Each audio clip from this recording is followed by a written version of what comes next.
je m'appelle Christian Markiewicz, je suis archéologue. Je suis spécialisé dans l'étude de l'architecture qui date du Moyen-Âge et de l'époque moderne. Donc en fait l'architecture qui va du XIIe au XVIe siècle.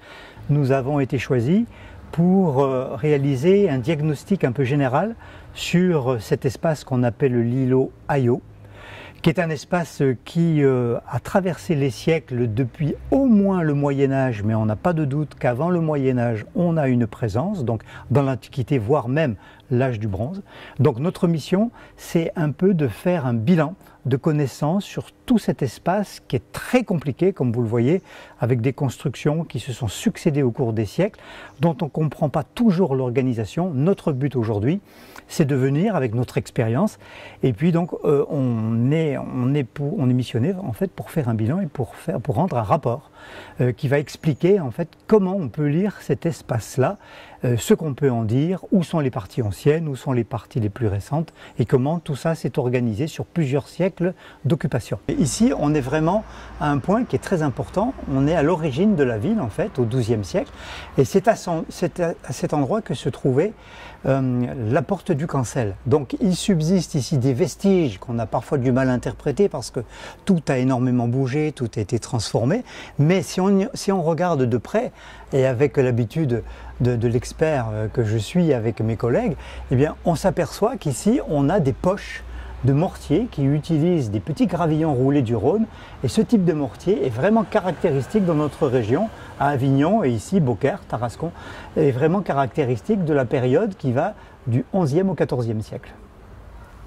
Et en vis-à-vis, en fait, on s'aperçoit que le mur ne contient aucun vestige de cette porte pour une raison simple, c'est que le mur a été complètement reconstruit au moment de la disparition du portail. À cet endroit, on a des éléments, des détails et des témoignages très importants, avec notamment le niveau de fondation que vous voyez ici. Donc il est assez irrégulier, il monte, il descend plus ou moins. Donc il nous informe avec une précision relative sur l'emplacement des niveaux de sol sur lesquels les gens marchaient au Moyen-Âge. Donc on voit très bien qu'entre le niveau de fondation du Moyen-Âge et le niveau actuel, on a environ 80 cm qui correspondent en fait à un déchaussement de la ville, un moment où on a surcreusé la ville et on a baissé les niveaux.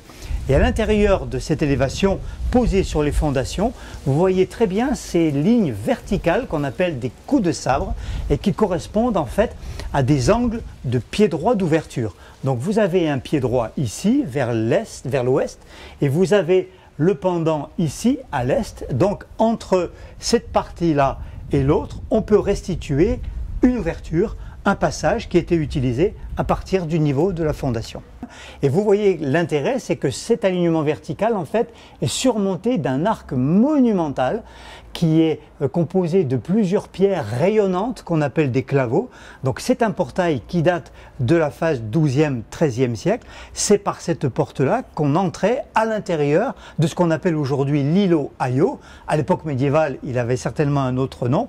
Et on est certainement à l'intérieur d'un espace qui avait un lien direct avec la défense du château. Ici, on se trouve à un endroit qui est un peu stratégique pour la compréhension de l'espace à l'époque médiévale, puisque ce grand mur qui se trouve derrière moi conserve plusieurs éléments de différentes époques qui correspondent au Moyen-Âge. Vous avez ici, juste derrière moi, une partie qui est construite avec ce qu'on appelle des moellons. Ce sont des pierres qui sont débitées de façon assez rapide, assez grossière.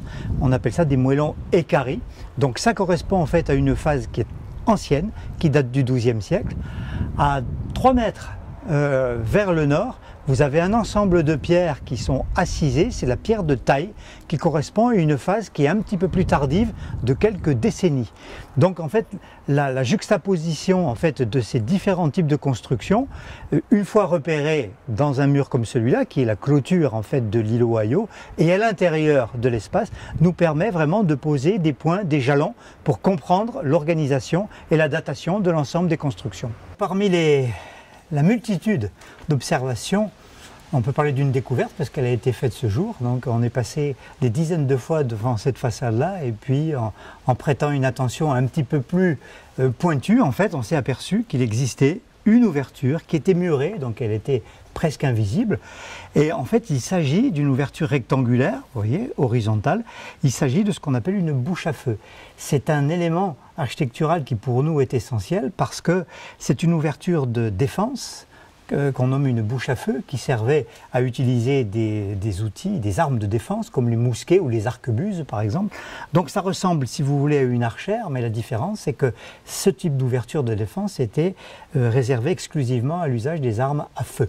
C'est une bouche à feu de type à la française, c'est-à-dire qu'elle s'ébrase, elle s'écarte vers l'extérieur et au milieu du mur, elle s'écarte vers l'intérieur pour laisser au milieu simplement un petit orifice qui permettait de passer le canon du mousquet. Ça, c'est donc une ouverture qui date du XVIe siècle. Très important témoignage de cette phase qui correspond en fait en 1578 au siège du château pendant les guerres de religion. L'existence de cet élément défensif qui nous renseigne sur les niveaux de situation, le niveau de sol qu'on utilisait au XVIe siècle, à savoir pratiquement le niveau actuel.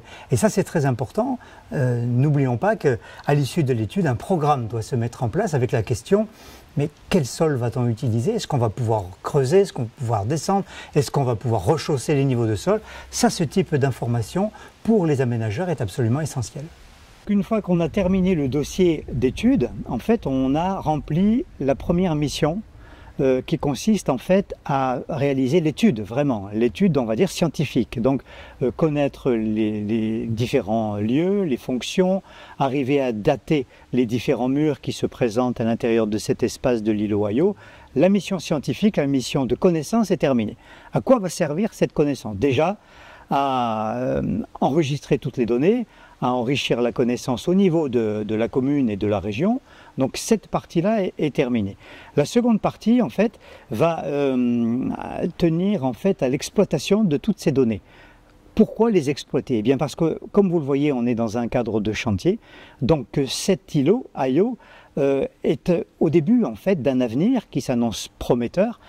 Pour ceci, il faut programmer en fait tout ce qu'on va devoir et tout ce qu'on va vouloir faire de cet îlot. On va y créer des animations, on va faire venir du public, c'est l'objectif. Et nous, notre travail, ça va être d'accompagner le propriétaire qui est la communauté de communes pour l'aider à bien comprendre les espaces pour savoir ce qu'on peut en faire. Par exemple, vous voyez que l'état des murs est parfois très dégradé. Est-ce qu'on peut les conserver? Est-ce qu'on peut les restaurer? Est-ce qu'on peut éventuellement les détruire? On a certaines réalisations qui sont derrière moi, qui sont en aglo avec des linteaux en IPN. Ça ne sera peut-être pas nécessaire de faire de l'acharnement pour conserver l'ensemble des données. En revanche, il y a des constructions sur lesquelles nous serons absolument intransigeants puisqu'elles datent du XIIe, XIIIe, XVe, XVIIe, XVIIIe siècle. Elles rentrent vraiment dans le cadre d'une connaissance et d'une organisation qui est tellement importante pour le site. On est sur un monument historique en fait. Et donc on va vraiment aider les propriétaires à faire ces choix-là pour exploiter au mieux l'île Ohio.